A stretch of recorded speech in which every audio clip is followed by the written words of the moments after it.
Bugun Yangihayot tumanida keng qamrovli hashar tadbirlari tashkil etildi. Ushbu xayrli ishlarni amalga oshirish yo'lida tumanimizning 30 ta mahallasida istiqomat qiluvchi katta-yu kichik barcha boshqaruv servis kompaniyalari, obodonlashtirish xodimlari hamda qator tashkilotlar birdek faollik ko'rsatdi.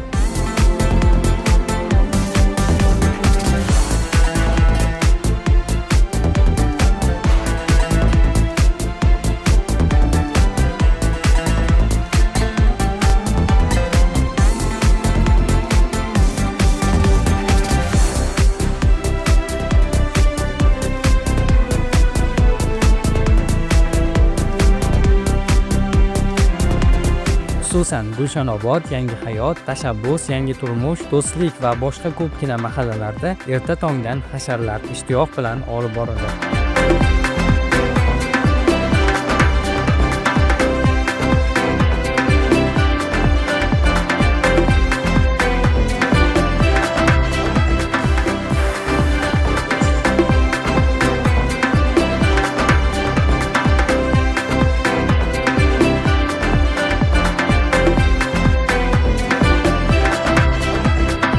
Shuningdek, zahmatkash obodonlashtirish xodimlari hamda boshqaruv servis kompaniyalari tumanni obod qilish yo'lida o'zining ulkan hissasini qo'shishdi.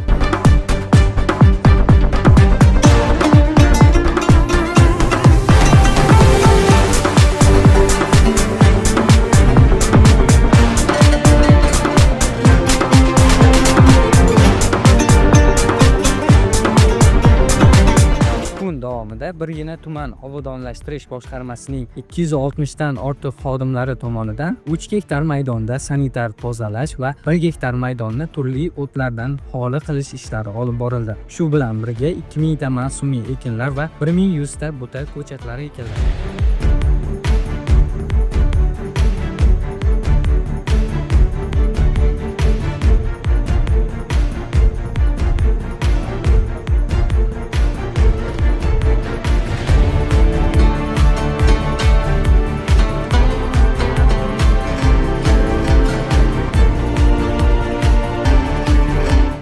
dan ortiq BSK vakillari esa mahalla fuqarolari bilan hamkorlikda 2000 paganometr irrigatsiya tarmoqlari hamda ko'p qavatli uylar yon atrofida tozalash ishlarini amalga oshirishdi. Buning natijasida 2,5 tonnadan ortiq turli maishiy chiqindilar, choq-shanbalar hududlardan olib chiqib ketildi.